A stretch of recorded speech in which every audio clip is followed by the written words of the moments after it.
Hey everyone, how's it going? So in this video I'm going to show you how to replace your air filter in an LS4 powered vehicle. In this case it is a 2008 Pontiac Grand Prix GXP.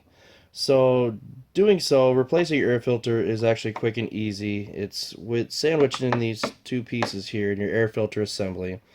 Most of the dealerships, oil change places, they will just pull these two tabs, separate the two pieces, pull out the filter, slap on the new filter, done. Which is fine. You know, that pretty much works. But there's a lot of dirt that actually accumulates inside here. So I'm going to show you how to spend just a few more minutes and actually clean everything on the inside while you're changing your air filter. So let's go ahead and get started. So there's a few components here that you have. You've got your throttle body, which is right here, in this case electronic. PVC valve is right here. You've got your intake hose, which is clamped down with this flat blade screw. You've got your mass airflow sensor here, and then obviously the assembly with the filter on the inside.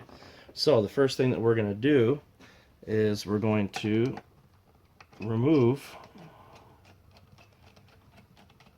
or loosen up this screw here. That'll allow us to separate this from the throttle body. And here's your PVC valve. If you see it on here on the left hand side, if you're looking at the front of the vehicle, there's a little tab here on the side. Pull it towards the front of the vehicle. That will loosen it, or that will release this tab here, and then you can go ahead and pull the PVC away. And we don't need to mess with this. So on the filter assembly, the air cleaner assembly, you've got these two metal clips here that hold this sandwich together. Just lift up on them, just like that. Pull them back.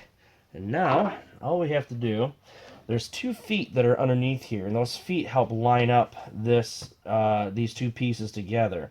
So what I found is easier to actually do is to just separate the hose from the throttle body, bring that back, and then that'll give you room to be able to lift up on the whole assembly and pull it apart. So there we go. Alright, so now we got the inner assembly away, and you can see you've got a screen here. The mass airflow sensor is on the other side here. I'll get some close-up shots of this. Everything actually looks really clean on the inside here, so I don't think anything got past it. Go ahead and pull the filter out. This is a K&N filter. You can see it needs servicing. It's pretty dirty. So I'm going to go ahead and service this before I put it back in. It looks like, to me, somebody actually put this in wrong at one time, because this got squished a little bit. But anyway, we're going to go ahead and service this. The inside here looks fine. Yeah, I think somebody put this in wrong, but it's still good. So I'm going to go ahead and service this, but I'm going to show you the inside of your intake box. So on the inside of the intake box, you can see all this dirt, debris, dust. There's actually your ECM, the control module. They put that there to keep it cool, keep it out of the elements, and it runs cool air across here.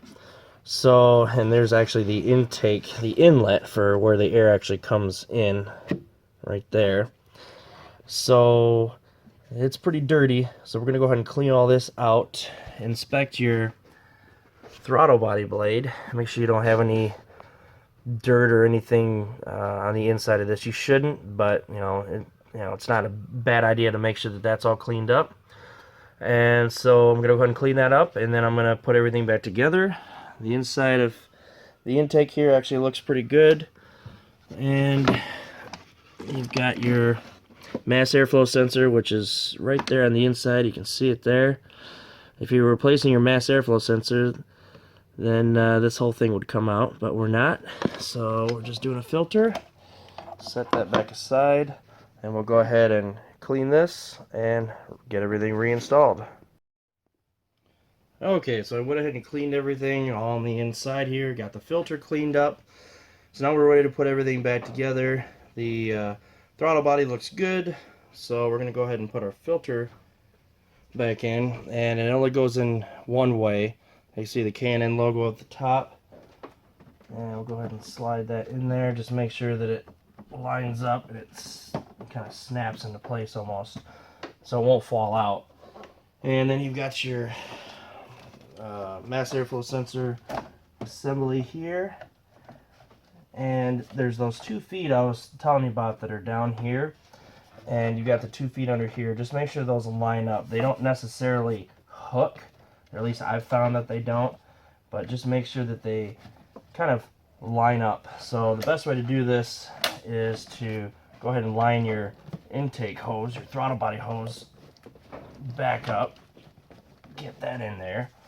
Don't have to tighten it down yet. And then just make sure your feet line up. Sometimes it goes right in, sometimes you gotta mess with it a little bit. The feet won't completely line up, but eventually you should be able to see it kind of line in. So what I've got here, this is almost, yeah. So what'll happen is if it's not completely lined up, this thing will just snap right out. This one's lined up pretty good. So I'm gonna go ahead and get the clips on. Now the clips are on. Feels solid. I don't think it's, yeah, they're definitely in there, so that's not going anywhere. So now we can go ahead and reassemble the rest of it. Got your PVC valve here. Basically, just push it on. You'll hear it snap, and you're all set to go. Now make sure that your actual intake hose is seated properly. You don't want air getting in from the outside. Just take your flat blade screwdriver, tighten it down, not too tight, and there we go. We just changed the air filter, cleaned out the assembly on the inside, went ahead and inspected the mass airflow sensor and the throttle body. So we are all set. Job took all of about 10 minutes. So that's how you change the filter on your LS4 powered vehicle. If you have any questions, definitely let me know, and take care.